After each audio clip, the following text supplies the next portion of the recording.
बच्चों कल हम लोगों ने थ्योरी में अच्छा खासा चीज आगे बढ़े थे और मैंने ये बताया था वर्क एनर्जी थ्योरम से ही आगे बढ़ के principle of conservation of mechanical energy बताया था और कुछ सवाल भी किए थे। लेकिन principle of conservation of mechanical energy हमेशा वैलिड नहीं होता है। उसके लिए हम लोग कहते हैं कि अगर एक्सटर्नल फोर्स नहीं लग रहा है या एक्सटर्नल फोर्स लग रहा है तो वर्क जीरो कर रहा है। नॉन कंजर्वेटिव फोर्सेस प्रेजेंट नहीं है या अगर प्रेजेंट है तो इसका वर्क डन जीरो है। अगर ये कंडीशन सेटिस्फाइड है तो हम लोग लिखते हैं टोटल मैकेनिकल एनर्जी कंजर्व रहेगा। लेकिन अगर एक्सटर्नल फोर्स का वर्क डन है, नॉन कंजर्वेटिव फोर्सेस का कुछ वर्क डन हो रहा है, तो हम सिंपली लिखेंगे delta K plus delta U that is equal to work done by external plus work done by non conservative forces. ऐसे लिखेंगे तो कोई तकलीफ होनी नहीं चाहिए। हम लोग आगे बढ़ते हैं, कुछ सवाल सॉल्व करते हैं, है ना।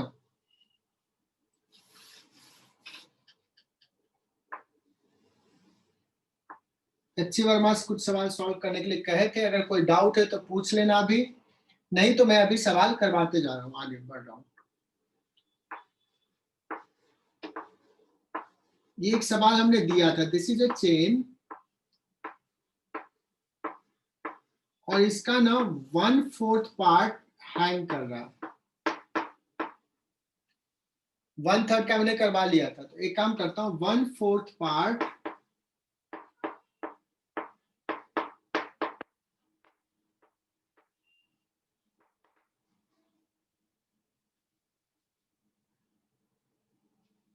there is a uniform chain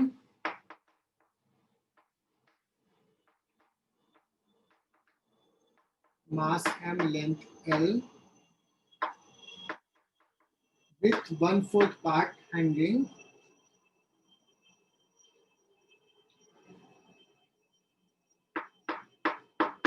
it is released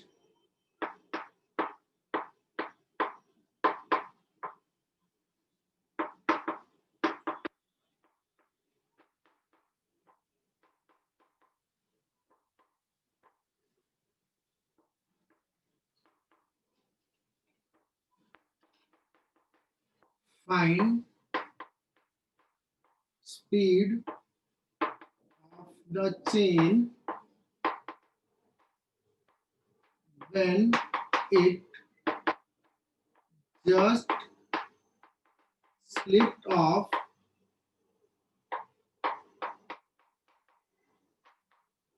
the table.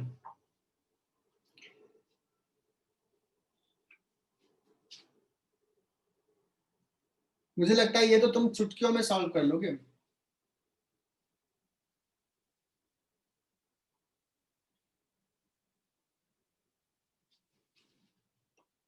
Ajinkya Suryavanshi connected हो? अटेंडेंस भी लेना है आज मुझे। देखो ऐसे चेन को छोड़ दिया, दिस इज फ्रिक्शनलेस दे दिया है, this is a smooth.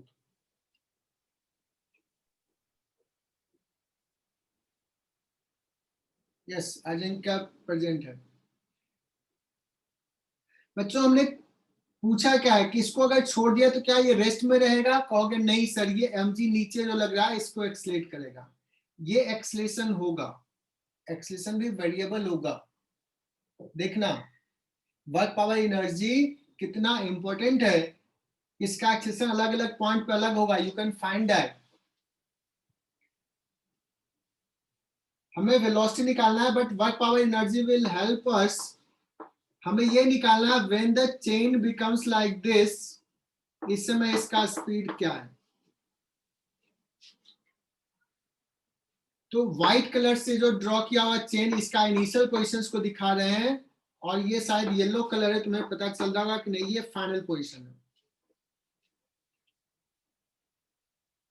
Frictionless surface है, एक्सटर्नल फोर्स कोई नहीं लग रहा है, So mechanical energy will remain conserved.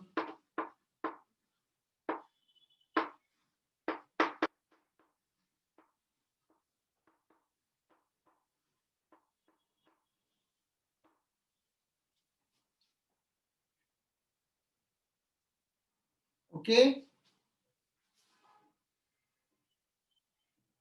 Mechanical energy conservation कैसे लगाएंगे? Delta K plus delta U that is equal to 0. Let's इस समय इसका वेलोसिटी है v, तो फाइनल काइनेटिक एनर्जी हो जाएगा half M V square. Initial 0 था plus delta U UF minus UI.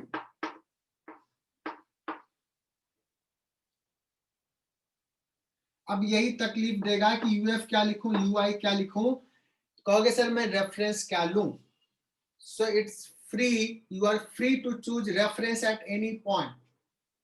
जो लोगे आंसर वही सही आएगा, कोई दिक्कत नहीं होगी, बिकॉज डिफरेंस है यहाँ पे. मुझे लगता है क्या करूं मैं, इस लेवल को ले लूं ग्रेविटेशनल पोटेंशियल एनर्जी 0.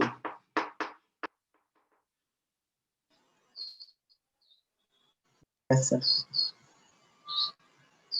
अगर इसको रेफरेंस ले लिया है तो मैं पूछ रहा हूं अमोघ से. अमोघ, अमोघ तुम बताना कि यूएफ क्या लिखें.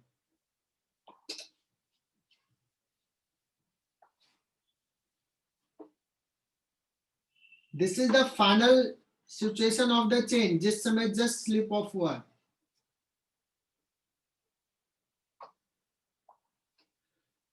माइनस चेतना जो बता रही है, चेतना तुझे पिटाई लगेगा. mgl/2 लिखे कि mgl लिखे. माइनस mgl/2 या l चेतना. आ रहा हूं मैं तुम्हारे घर पे. सही लिखा क्या?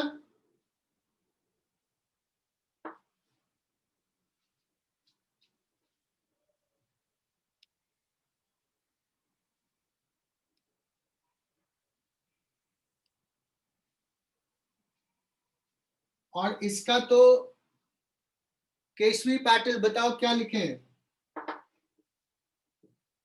इनिशियल सिचुएशन का इतने पार्ट का तो पोटेंशियल 0, सिर्फ इतने पार्ट का है, 1/4 पार्ट का. माइनस नीचे रेफरेंस लेवल से, तो पहले तो कितना मास नीचे है, तो m/4 g इंटू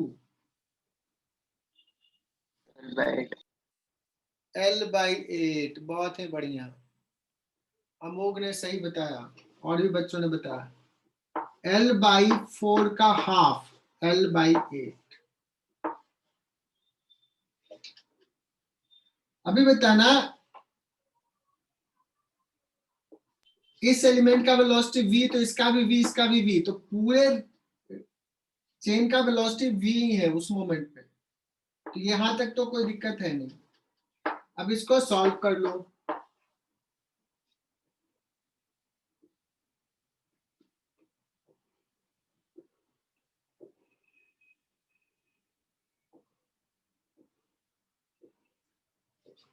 और यहाँ से v आ जाएगा. मैं आगे नहीं सॉल्व कर रहा हूँ, निकल जाएगा. √15l/2.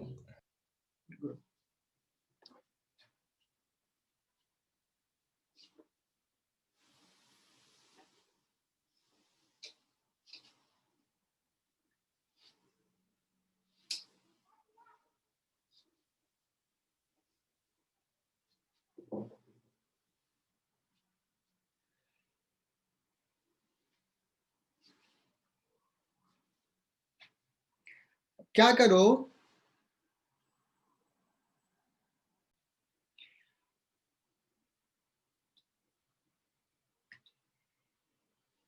अब मैं दे रहा हूं वही केस है, बट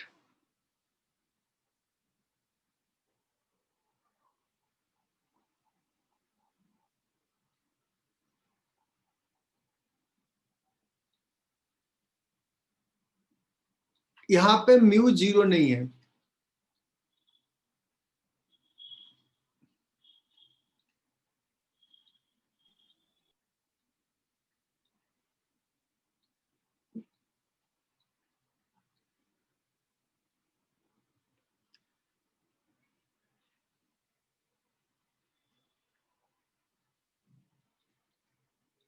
द चेन इज, अब केस चेंज कर दिया, मैं दूसरा सवाल ले लिया, पहला मैं स्मूथ दिया था।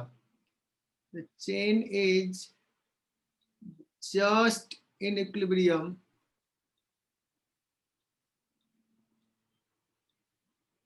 that is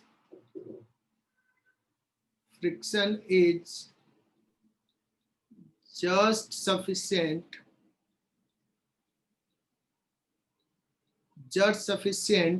to keep the chain at rest.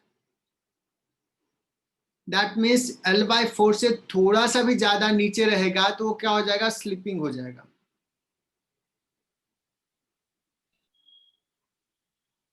Then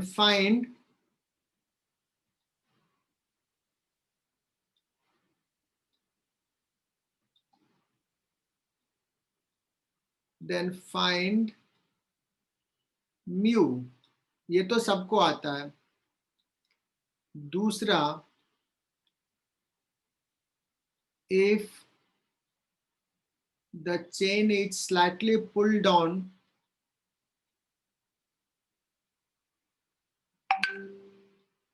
the chain is slightly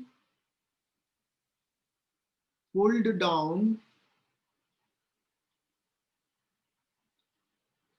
and released,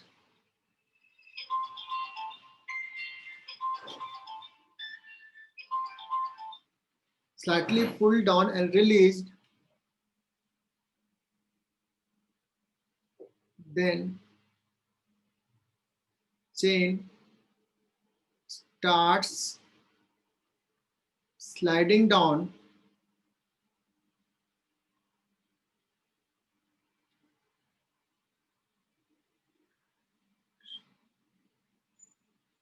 find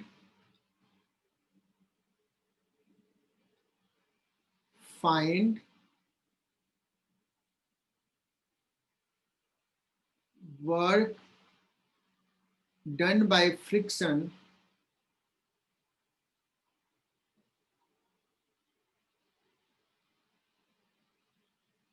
on the chain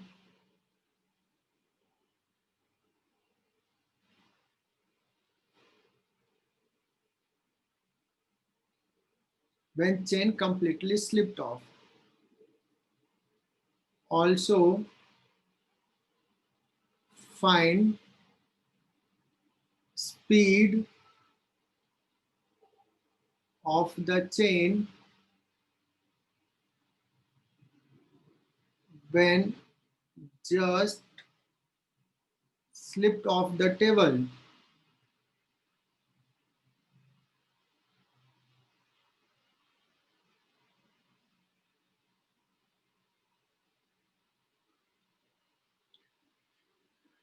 ठीक है बच्चों, मैंने बोर्ड पे बता दिया, उस पे लिख दिया था सवाल। और पहला सवाल करते हैं, कुछ बच्चों ने आंसर दे भी दिया है, म्यूजिकल टू 1/3 है, बहुत बढ़िया बच्चों का। जस्ट इक्विलिब्रियम है तो यहाँ पे टेंशन कितना हो जाएगा बच्चों, 1/4 है m/4 जी, क्योंकि टोटल मास m है। और यहाँ पे फ्रिक्शन कितना लग रहा होगा, limiting mu into n, what is m, 3m/4g, this is n, that is equal to m/4g। So mu तुम लोगों ने सही बताया 1/3। सर वीडियो क्लियर नहीं है। वीडियो क्लियर नहीं है? ओ, तुम्हारे पास 2-3 मिनट टाइम मिल गया लगता है, 2 मिनट। कि work done bye frictional force कैसे निकाला, अगर थोड़ा सा पुल करके छोड़ दिया, थोड़ा पुल कर दिया मतलब स्लाइड करना शुरू हो गया, ये जस्ट सफिशिएंट। अब work done bye frictional force निकालना है तो इसका 2 तरीका है, और देखना यहाँ से फिर से इंटीग्रेशन का एप्लीकेशन है। इंटीग्रेशन का एप्लीकेशन समझो, जिसको ये स्ट्राइक कर गया हाउ टू कंसीडर एलिमेंट, उसको फिजिक्स में मजा आना शुरू हो जाएगा, टफ सवाल बहुत आसानी से करेगा। और एंजॉय करेगा। सो देखो बच्चों, एक तरीका मैं बताता हूं। अगर मैं एक छोटा सा एलिमेंट यहां पे लिया, ये वाला एलिमेंट, ये डिस्टेंस है अभी कितना, l/4, ये 3l/4। अगर छोटा सा एलिमेंट यहां पे लिया तो इस पे फ्रिक्शन जो भी लग रहा है इस छोटे से एलिमेंट पे, और इसका डिस्प्लेसमेंट होगा 3l/4। इसका डिस्प्लेसमेंट कुछ अलग होगा, इसका डिस्प्लेसमेंट तो ऑलमोस्ट 0 होगा। मतलब अलग अलग एलिमेंट का डिस्प्लेसमेंट अलग अलग है। तो इस एलिमेंट पे फ्रिक्शन कितना वर्क किया, इस पे कितना किया, इस पे कितना किया, सब पे लिख लेंगे, न किसी एक जनरल पे लिख लिए और इंटीग्रेट कर दिए। क्लियर? एक तरीका ये है। पहले इस तरीके से सॉल्व करते हैं। तो मानता हूं मैं यहां से x डिस्टेंस पे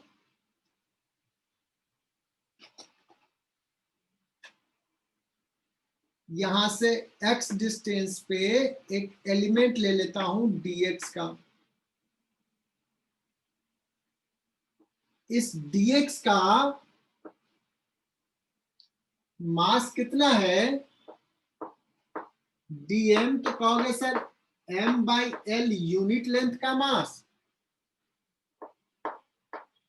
इंटू dx। मेरी वॉइस क्लियर जा रही है ना? हाँ सर। Yes sir. तो m/l dx।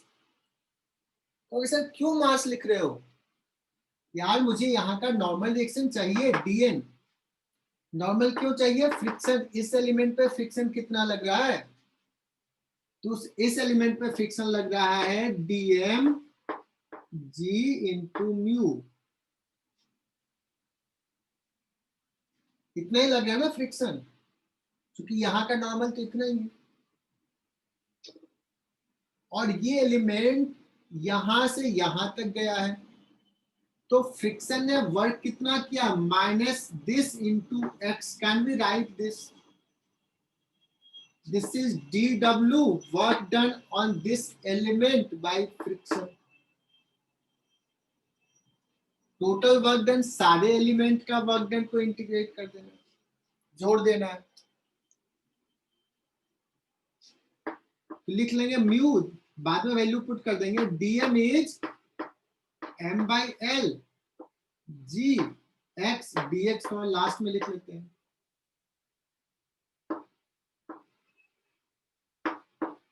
लिमिट x कहां से वैरी कर रहा है, पहला एलिमेंट 0 और last element 3l/4। So work done will be minus mu m/l g x square by 2।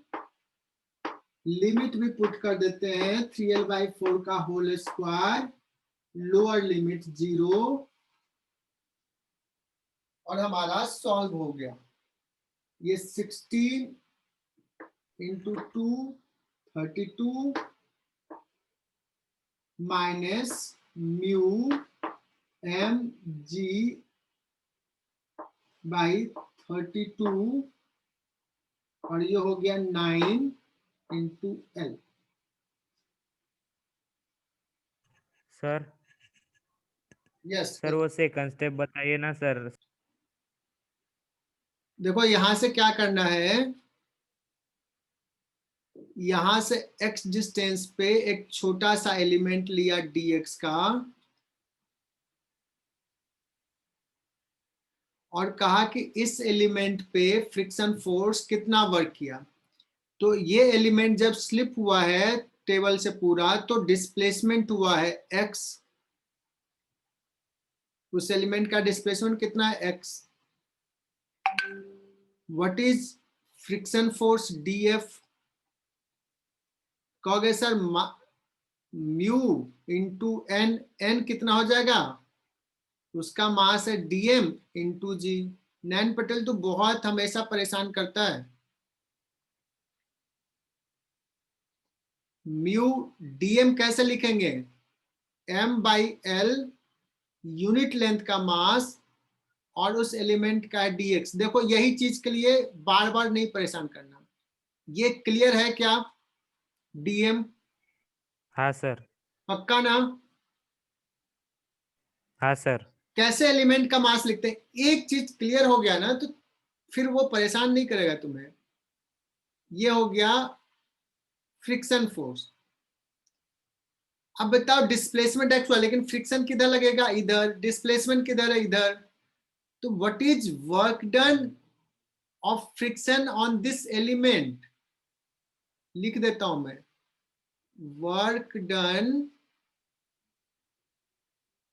By friction, एकदम साथ साथ लिख लेना नैन, work done by friction on the element. और बच्चों अगर किसी को डांट लगती है तो दिल पे मत लेना, ठीक है ना?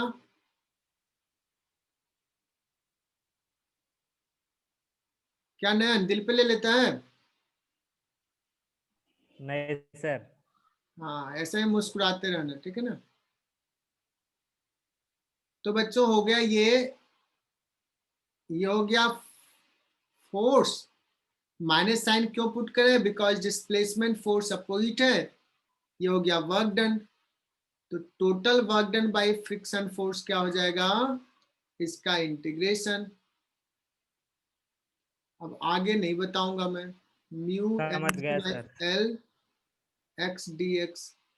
एक्स कहां से कहां वेरी कर रहा है, पहला एलिमेंट 0 और लास्ट एलिमेंट 3l/4 पे।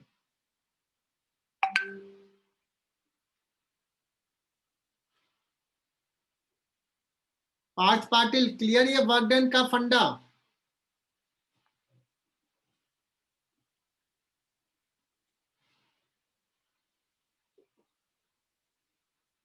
अब इसको सोचने का एक और तरीका है, बताता हूं मैं।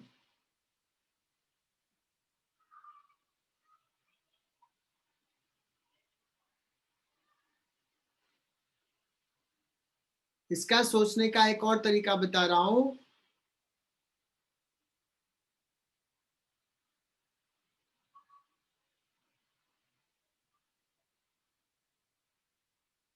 बच्चों ये इनिशियल सिचुएशन है। तुम कहोगे किसी मोमेंट पे ये जो इंट था, ये डिस्टेंस ऑलरेडी x चल चुका है, तो अब बचा कितना चेन, ऐसे है,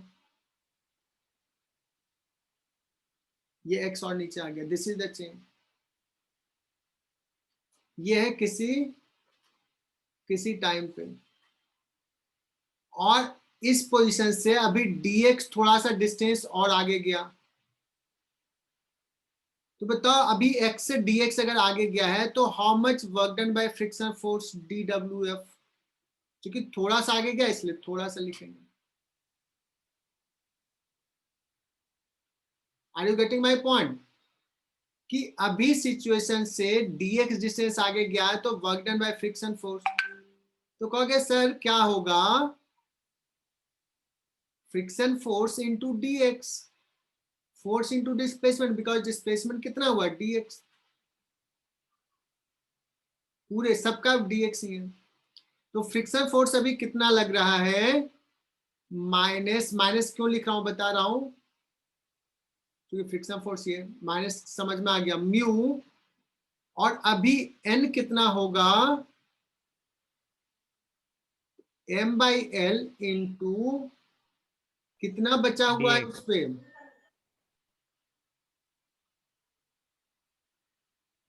3l/4 पहले से था, अब तो x और चल चुका आगे, तो इतना इतना ही मास बचा हुआ है टेबल पे, n अभी इतना है, यही अभी फ्रिक्शन फोर्स लग रहा है, इतना इंटू dx,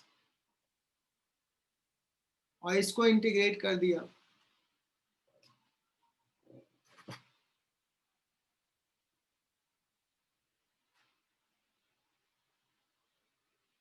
है ना? तो टोटल वर्क डन WF कितना आ जाएगा, तो यहाँ पे इंटीग्रेट जब करोगे तो x का लिमिट कहां से कहां पुट करोगे, x 0 से लेकर के 3l/4 तक दिया है, वही रहेगा. You will get same answer.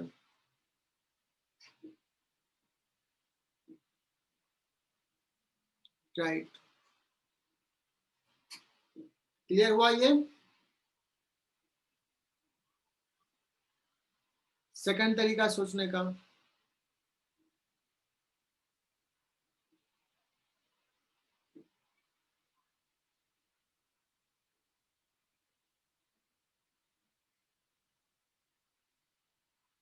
बहुत सारे बच्चों ने बहुत सारे आंसर्स दिए, मैंने तो देखा ही नहीं था.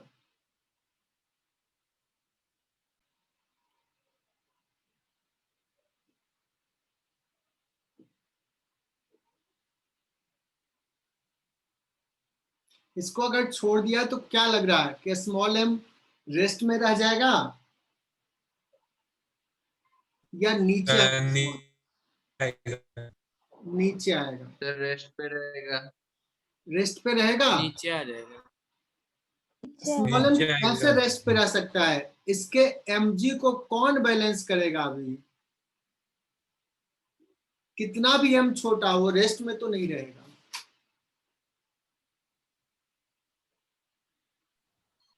ये नीचे आएगा, है ना? तो निकालना है फाइंड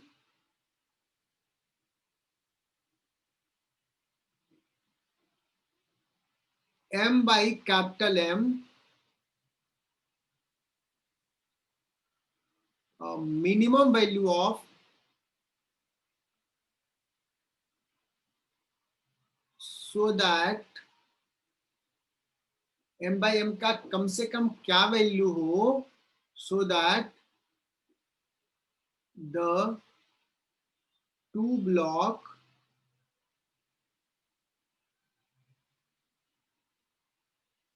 will collide.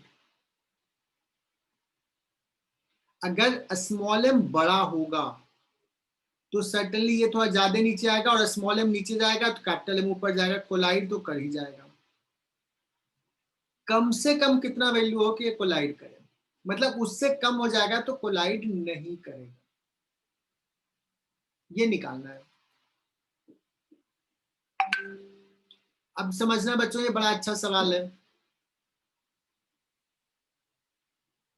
तुमको अगर सर कुछ बाद में कैसा सिचुएशन होगा वो मैं बता रहा हूं.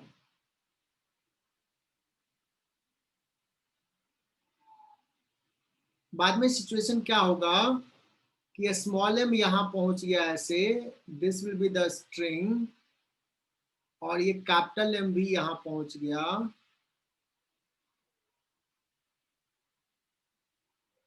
सॉरी, ऐसे रहेगा string. This will be the situation.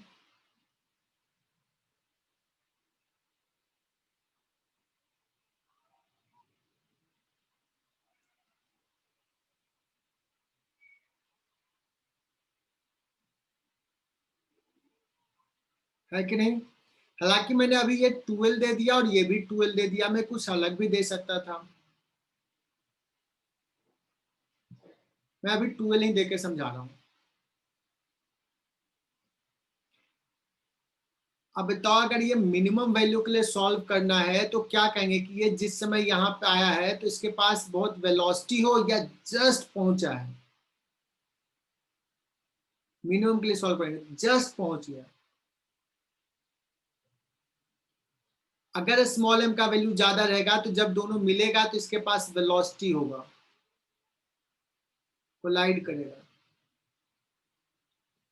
Since minimum के लिए सॉल्व कर रहे हैं, सो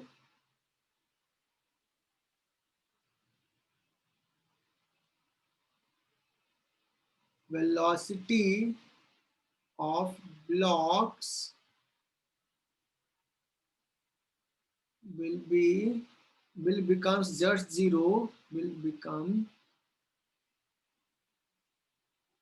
just zero when they reach at same position. ये स्टेटमेंट एकदम से रियलाइज होना चाहिए कि हाँ सर मिनिमम के लिए सॉल्व कर रहे हैं तो ये होना चाहिए। अगर बड़ा लेंगे स्मॉल m का वैल्यू बड़ा होगा तो जब ये यहाँ पहुंचा है तो ज्यादा वेलोसिटी होगा, कोलाइड करेगा।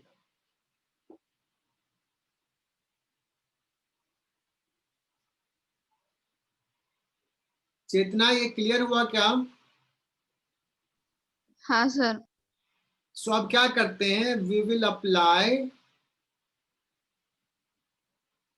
Can we apply mechanical energy conservation, mechanical energy yes sir. Conservation, because friction नहीं है, स्मूथ है ना, एयर ड्रैग ये सब को भी नेग्लेक्ट करना है। आईआईटी का सवाल रहेगा, पूरा लिखा रहेगा, कोई भी लॉसेस नहीं लेना। बताओ, मैं लिखूंगा delta K plus delta U that is equal to 0। Delta K initial kinetic energy release किया रेस्ट से, फाइनल भी 0, इनिशियल भी 0, प्लस डेल्टा यू। अब डेल्टा यू में क्या है, पोटेंशियल एनर्जी कुछ चेंज हुआ है स्मॉल m का भी, अब पोटेंशियल एनर्जी कुछ चेंज हुआ है कैपिटल M का भी, ग्रेविटेशनल ही है दोनों का, isn't it? और तुम देख सकते हो कि ये और ये दोनों का समेशन 0 है, मतलब दोनों अपोजिट नेचर का होना चाहिए, है भी। इसका पोटेंशियल एनर्जी स्मॉल m का घट रहा है और कैपिटल M का बढ़ रहा है, isn't it? Yes, sir. अगर मैं इस डिस्टेंस को h1 कह दूं बच्चों और इस डिस्टेंस को h2 कह दूं, तो तुम कहोगे कि सर यहां से क्या हो जाएगा, delta U of the small m, delta U of the small m हो जाएगा स्मॉल m g h1, लेकिन साइन हो जाएगा माइनस, लेकिन कैपिटल M के लिए हो जाएगा कैपिटल M G और H2 साइन हो जाएगा plus, that is equal to 0। That means small m by capital M जो हो जाएगा वो हो जाएगा H2 अपॉन H1। देखो कहां तक रिड्यूस कर लिया, सवाल क्या था और किस फॉर्मेट में आ गया।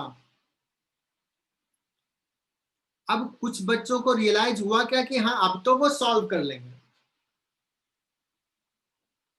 अब तो ये 9th 10th का क्लास का सवाल है, ये H1 निकालना है, ये H2 निकालना है, ज्योमेट्री का खेल है, फिजिक्स तो खत्म हो गया। कितने बच्चों को लग रहा है सर मैं तो निकाल तो लूंगा, आप छोड़ दो मैं निकाल लूंगा, लग रहा है किसी को?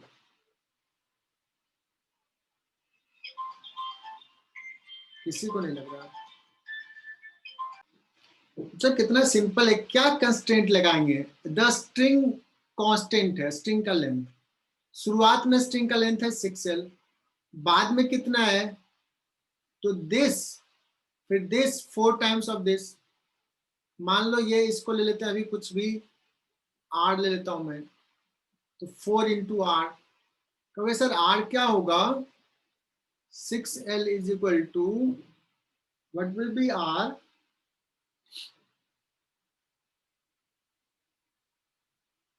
R is L square plus H1 square का रूट, और ये 4, सही लिख रहा हूं ना, तो 3L का whole square is equal to 2 मतलब 4L square plus H1 square. अभी भी तो बोल दो कि सर छोड़ दो, 4H1 square is equal to 9 minus 4 5L square, H1 is 5/4 root 5/2 into L. This is H1. How much H2? H2 is 12 sin 60 12 sin 60 ये हो गया 12 sin 60 माइनस h1।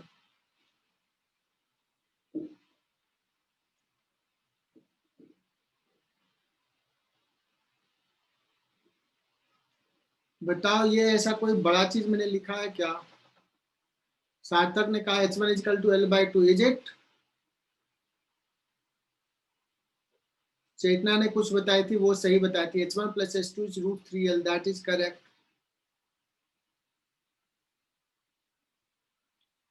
सार्थक तुम्हें अपना मिस्टेक समझ में आया क्या? क्या मैंने ये सही सॉल्व किया? Sir h1 plus h2 Pranav, √3L आ रहा है बट h1 नहीं आ रहा है। अरे मैंने तो सॉल्व तो कर लिया। हाँ सर, मतलब अब आ गया। प्रणव, प्रणव क्लियर है क्या? सही किया मैंने? सर अभी क्लियर है। ठीक है। जो एक स्प्रिंग है और एक मास m मास का, अभी स्प्रिंग इनिशियली नेचुरल लेंथ में है, इनिशियली इन नेचुरल लेंथ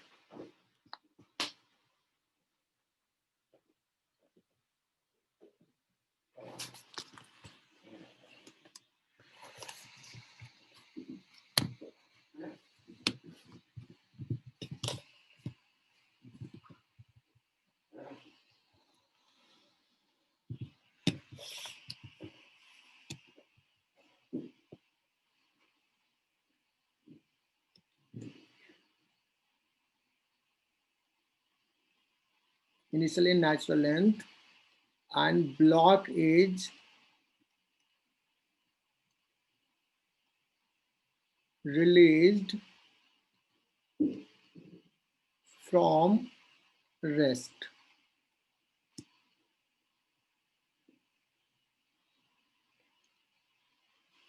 अब समझना बच्चों, ये ऐसा कॉन्सेप्ट है जो जेई में बहुत जगह पे यूज आ सकता है, टफ सवाल में हेल्प करेगा ये। अब क्या होगा, इसके मोशंस को समझो। What is initial acceleration? मैं छोटे छोटे सवाल पूछ रहा हूं। Block is release from rest, initial acceleration. मैं आंसर दे दूं? जी, क्योंकि एक ही फोर्स लग रहा है mg, स्प्रिंग तो नेचुरल लेंथ में।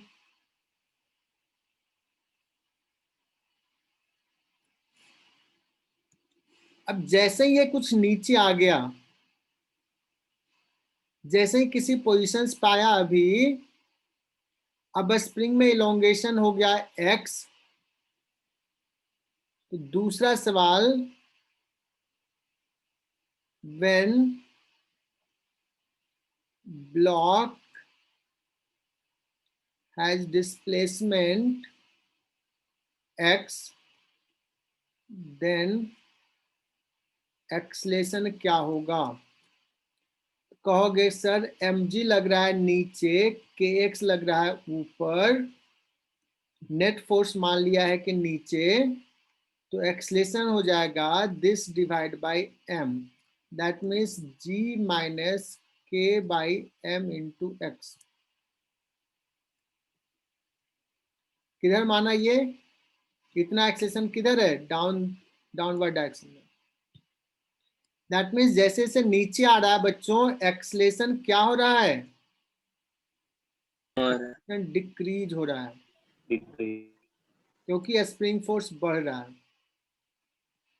एक्सलेशन है लेकिन अभी पॉजिटिव, डाउनवर्ड ही है, वेलोसिटी के डायरेक्शन में। पॉजिटिव का मतलब वेलोसिटी के डायरेक्शन में, वेलोसिटी बढ़ रहा होगा। एक समय पे क्या होगा, ऊपर में जो kx का फोर्स लग रहा है, x बढ़ते बढ़ते एक समय ऐसा होगा kx नॉट जो mg को बैलेंस कर लेगा। होगा ना, के एक्स बढ़ते बढ़ते mg के बराबर हो जाएगा, उस समय एक्सेलेरेशन क्या हो जाएगा, 0। अभी तक इधर एक्सेलेरेशन किधर है, डाउनवर्ड एक्सेलेरेशन, एक समय क्या हो जाएगा, एक्सेलेरेशन 0। अभी तक वेलोसिटी बढ़ रहा था, अब और बढ़ेगा क्या यहाँ के बाद, नो सर। नहीं।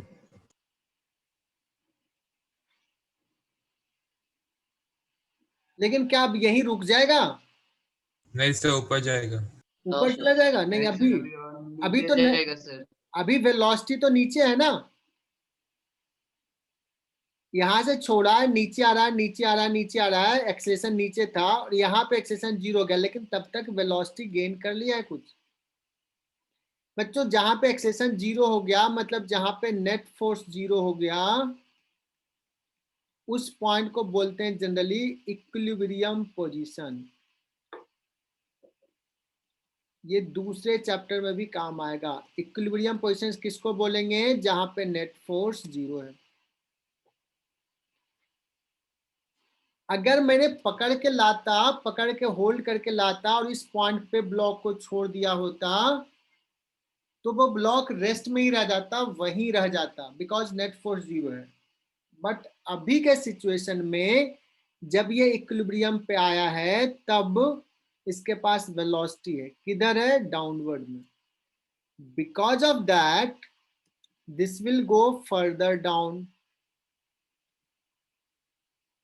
लेकिन जैसे ये और नीचे गया बच्चों, इस पे जो स्प्रिंग का फोर्स है के एक्स, वो क्या हो जाएगा, अब mg से बड़ा हो जाएगा। So it will have acceleration in upward direction. That means a speed will decrease.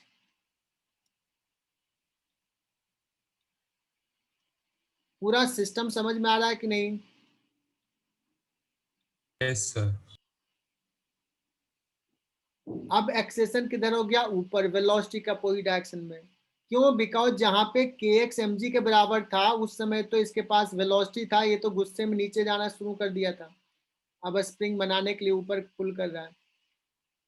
लेकिन जब तक इसका वेलोसिटी नीचे है, तब तक ये और आगे बढ़ते जाएगा, स्प्रिंग का इलोंगेशन बढ़ते जाएगा, और एक पॉइंट पे आकर के इसका रिटार्डेशन का मैग्नीट्यूड बढ़ते जाएगा, और एक पॉइंट पे इसका हो जाएगा वेलोसिटी 0, है ना। वेलोसिटी घटते घटते एक समय 0 हो जाएगा। The moment velocity becomes 0, can we say कि ये जो होगा हमारा मैक्सिमम इलोंगेशन है। क्या है ये, मैक्सिमम। नैन पटेल अभी कुछ बोल नहीं रहे हो, कनेक्टेड भी है कि नहीं है? हाँ सर, वो तो एकदम पूरा समझ में आया ये कहानी? हाँ सर। नहीं, कॉन्फिडेंस नहीं दिखा। चाय पीने चले गए थे क्या? नहीं सर। मैं ना एक अगले क्लास से वो करवाऊंगा, वीडियो सबका ऑन रखवाऊंगा। स्वप्नी सर ने स्टार्ट कर दिया है शायद। सर एमबीए बैच में किया अच्छा हाँ, शायद तुम्हारे बैच में कल कहा था। हाँ सर, बट हमको बोला नहीं अभी तक। तुमको नहीं बोले हैं। चलो हम लोग देखते हैं अभी सब लोग सिंसियरली क्लास अटेंड कर रहे हो कि नहीं, सबके सर हम एक्सप्रेशन अच्छे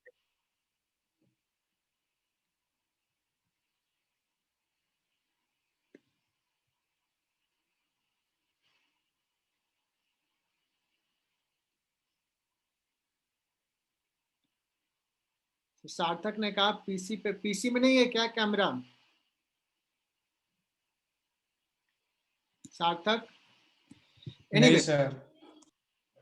चलो कोई बात नहीं, तब तो तुम बच गए। हालांकि ऐसे बचने वाले तो बहुत सारे बहाने बना लेंगे, फिर दूसरे बच्चे जिनके पास रहेगा भी तो कैमरा। चलो कोई बात नहीं। चलो ये समझ में आया बच्चों की मैक्सिमम इलोंगेशन का कंडीशन क्या होगा, कि वेलोसिटी 0। जब तक वेलोसिटी है तब तक तो इलोंगेट हो रहा है।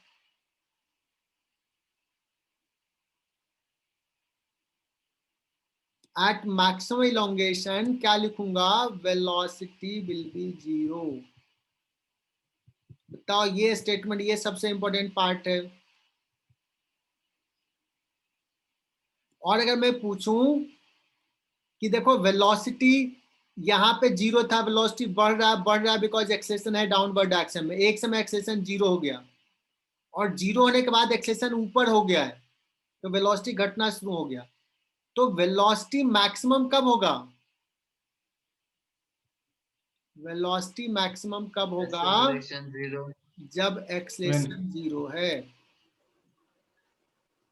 और दिस इज कॉमन डाउट, मैं बता रहा हूं, मैं इतना प्यार से समझा रहा हूं ना, इसका कोई असर तुम लोगों पे नहीं होता है।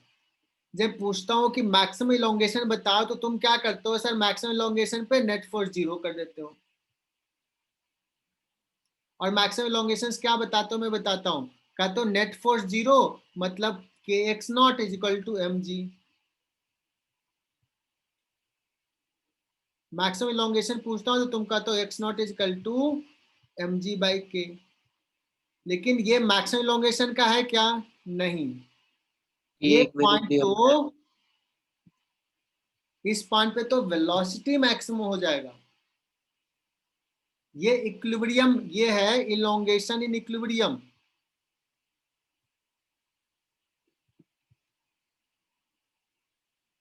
अगर कोई यहां तक लाके पकड़ करके होल्ड करके ब्लॉक को छोड़ देगा तब यही रह जाएगा, लेकिन यहां से छोड़ा है, नेचुरल लेन से छोड़ा है, तो इस समय आएगा कुछ वेलोसिटी होगा।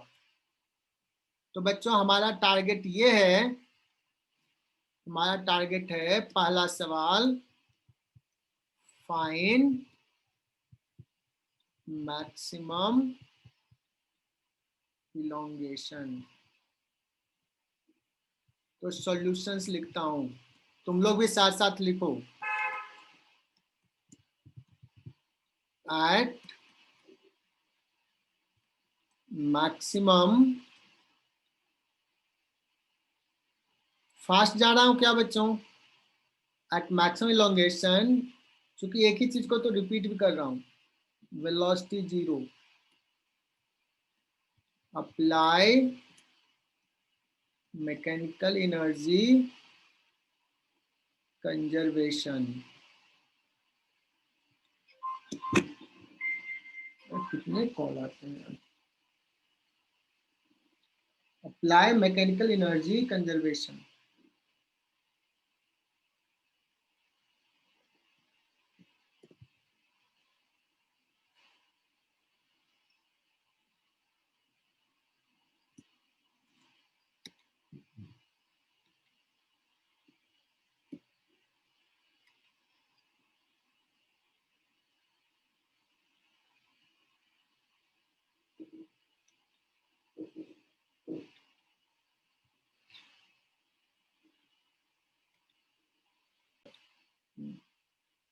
प्लस डेल्टा यू में कौन कौन सा है, delta U of the gravity plus delta U of the spring, that is equal to 0। 0 plus delta U of the gravity, मान लो ये इलोंगेशन मैक्सिमम हुआ है x, तो बताओ कि मैं डायरेक्टली लिख दूं क्या, माइनस एम जी एक्स होगा, फाइनल कम है। इसको अगर रेफरेंस ले लिया तो ये इनिशियल हो जाएगा 0 और फाइनल हो जाएगा minus M G X, minus M G X minus 0, plus spring का इनिशियल है 0 और फाइनल है half K X square, that is equal to 0। और यहां से देखोगे इसका दो सॉल्यूशन होगा, x इजिकल टू 0 भी एक सॉल्यूशन है और एक x इजिकल टू है 2mg/k।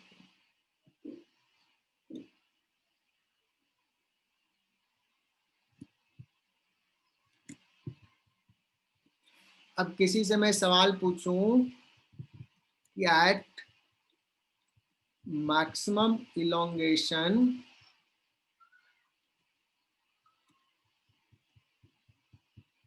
what is acceleration of the block.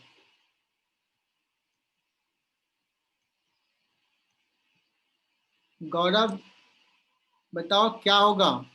At maximum elongation what is acceleration of the block?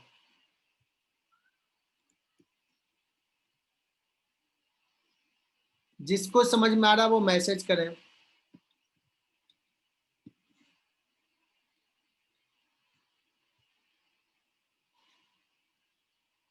जिसको भी समझ में आ रहा है ये सवाल वो मैसेज करें।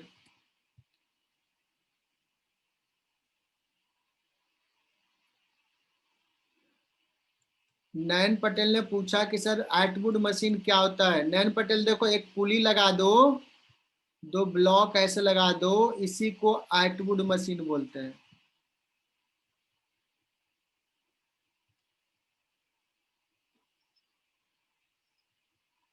इसी को बोलते हैं।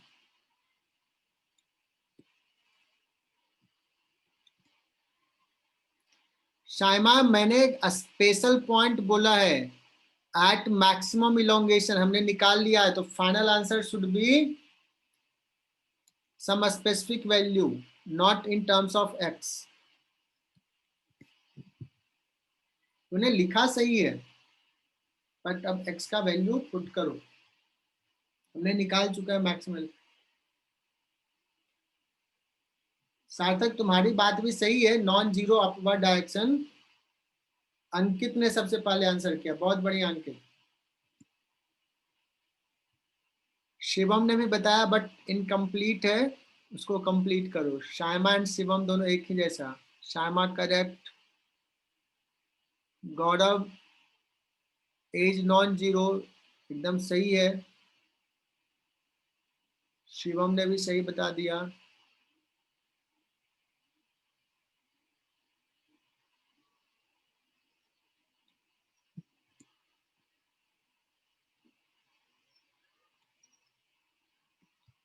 कुछ बच्चे लेजी हैं, सब लोग नहीं टाइप करते लगता।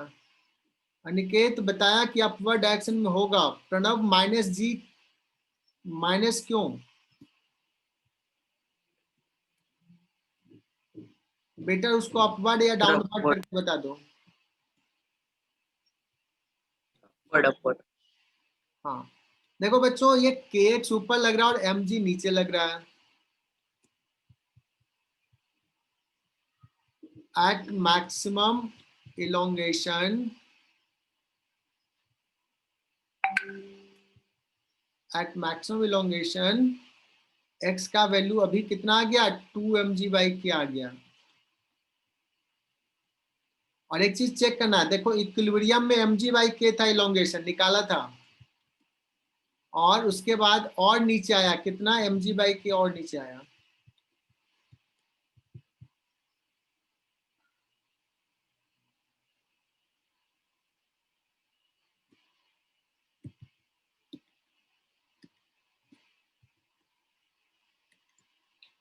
तो k इंटू के एक्स का वैल्यू पुट कर दोगे 2mg/k हो जाएगा। ऊपर का फोर्स हो गया 2mg, नीचे का फोर्स है mg, इसलिए एक्सेलेरेशन g ऊपर हो जाएगा। और ये बच्चों, ये जो मैंने पढ़ाया ना, ये सारा चीज एसएचएम में पढ़ना, और इसमें और भी बहुत सारी चीज पढ़ना है, तो ये एसएचएम का भी एक पार्ट है। लेकिन अभी कुछ बच्चों को लगेगा एसएचएम क्या बोल दिए सर। पढ़ेंगे, बाद में पढ़ेंगे, लेकिन अभी वर्क पावर एनर्जी से हम लोग कर रहे हैं। अगर मैं पूछ दूं कि what is the maximum velocity, V max क्या है, तो वी मैक्स के लिए सबसे पहले क्या करेंगे? इक्विलिब्रियम पोजीशन है, इक्विलिब्रियम पोजीशन पे नेट फोर्स जीरो लिखेंगे, और इसके बीच में एनर्जी कंजर्वेशन लगाएंगे, तो यहाँ पे वी निकल जाएगा। ये तुम्हारा होमवर्क रहा। तो होमवर्क क्या दे दिया मैंने? वी मैक्स निकालो ड्यूरिंग मोशन क्या है।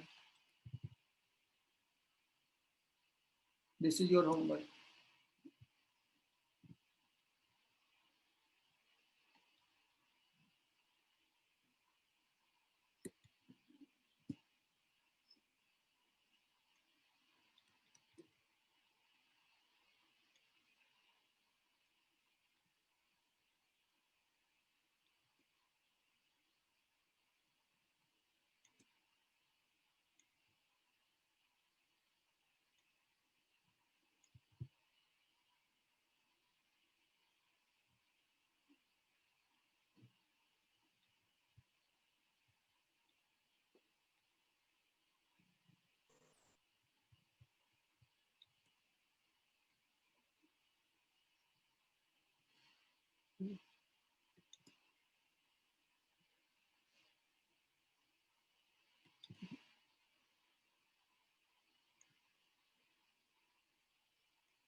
चलो एक देखो डायग्राम ड्रॉ कर रहा हूं. String is just out. A spring is in natural length.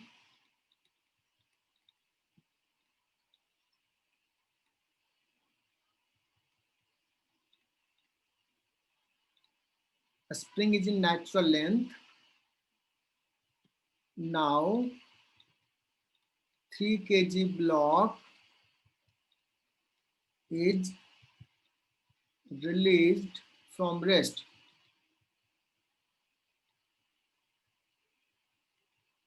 Is released from rest. अब एक सवाल पूछ रहा हूं, ट्रू और फॉल्स. या बताना तुम्हें, क्या 5 kg ब्लॉक सरफेस छोड़ेगा in subsequent motion? Will the 5 kg block leave the surface during subsequent motion?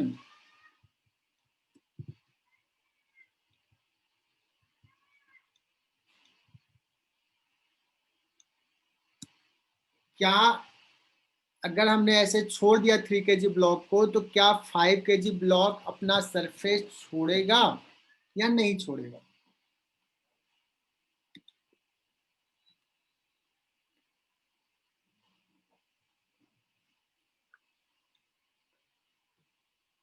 और 3-4 बच्चों का आंसर आया, सर नहीं छोड़ेगा. मतलब मैंने इतना मेहनत किया और तुम लोगों ने ऊपर से पानी फेर दिया पूरा. सार्थक ने कहा नो, अमोघ ने कहा नो, गौरव ने कहा नो, लक्षिका मेरी बात सुन ली, बताई हाँ सर ये छोड़ देगा सरफेस. अनिकेत ने कहा नहीं.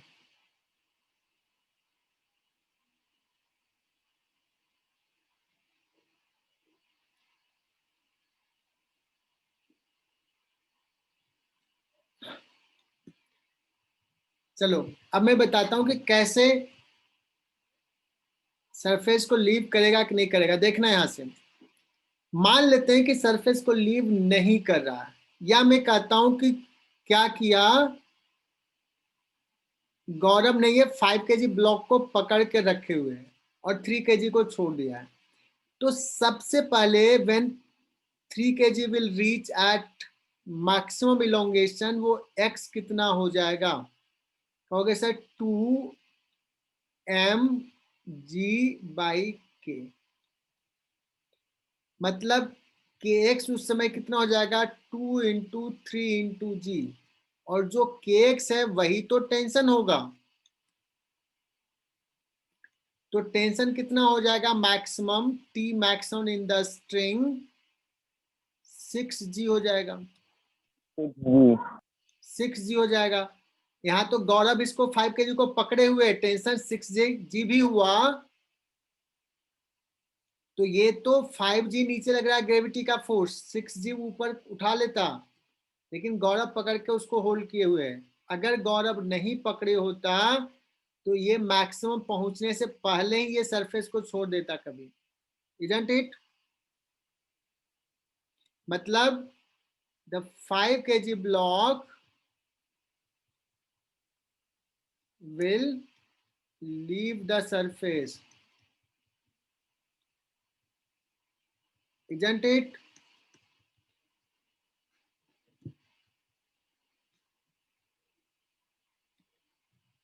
सिंपल सा क्वेश्चन है. क्लियर हो गया, लक्षिका को क्लियर हो गया? हाँ सर। अच्छा, लक्षिका ने तो सही बताई भी थी, बाकी बच्चे नहीं बताए थे सही। समझना, अगर ये मास m है और ये नीचे गया फ्रीली, तो मैक्सिमम इलोंगेशन पे kx आया था 2mg आया था। मतलब रिकॉर्डिंग हो रहा है कि नहीं देख लेते हैं। हाँ हो रहा है। मतलब ये जो है तुम्हारा, अगर ये m मास है तो यहाँ पे capital M equal to 2m mass तक का रहेगा, तब तक ये लीव करा सकता है। जस्ट सरफेस को छोड़ने वाला रहेगा 2m, 2m से कम रहेगा छोड़ देगा, लेकिन अगर m ग्रेटर देन 2m रहेगा तो नहीं छोड़ेगा सरफेस। अब मैं बात करता हूं, इसी चीज को थोड़ा और आगे लेके जाता हूं। मेरा फेवरेट सवाल होता है ऐसे,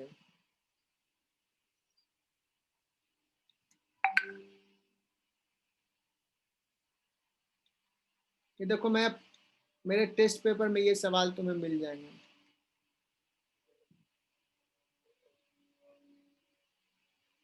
ये स्मॉल m है।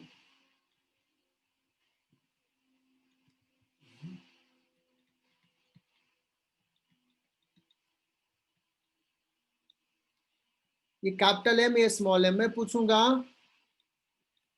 Find minimum m so that it will not leave surface during subsequent motion।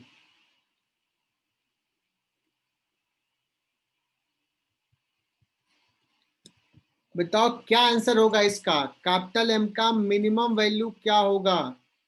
M कि 2m कि 3m कि 4m कि 5m? Which option should be correct? A, B, C, D, E.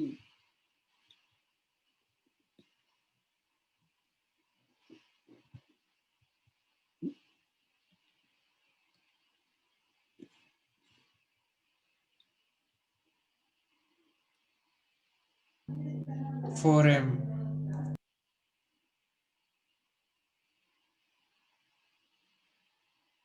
सार्थक ने पहले लिखा था सर वर्क एनर्जी थ्योरम पे एक दो अच्छे क्वेश्चंस करो ना। ये सब अच्छे क्वेश्चंस है, क्या दिक्कत है इसमें? धीरे धीरे बढ़ते जाएंगे, स्टैंडर्ड बढ़ाते जाएंगे। अभी जो सार्थक वो जो स्ट्रिंग वाला, सॉरी चेन वाला किया था, वर्क डन बाय चेन, वो भी तो अच्छा सवाल था। नहीं सर, वो HCM में कुछ अलग ही है सर, वो एक वर्क एनर्जी थ्योरम पे, ये कौन? मैकेनिकल वाले नहीं सर।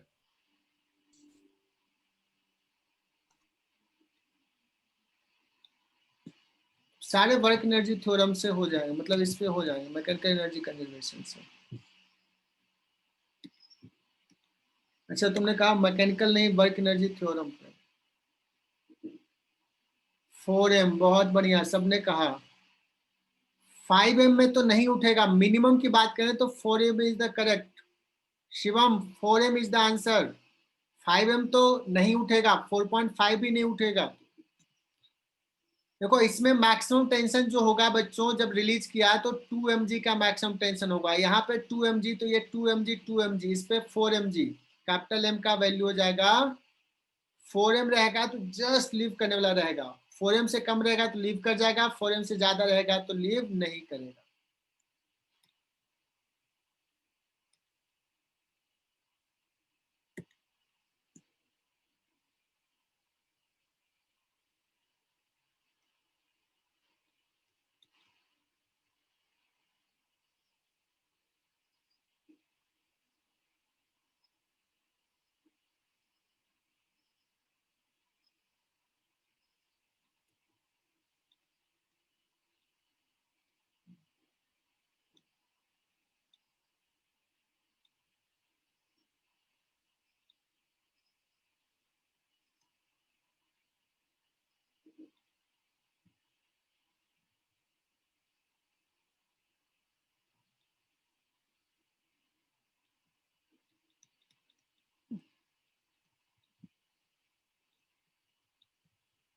अब मैंने यहाँ पे सवाल दे दिया स्प्रिंग कांस्टेंट के मास m दोनों को, string is just out initially and blocks are released from rest.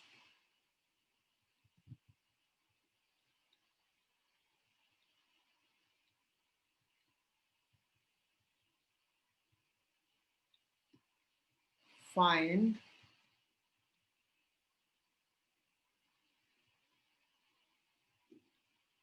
maximum elongation. Also find sir maximum speed.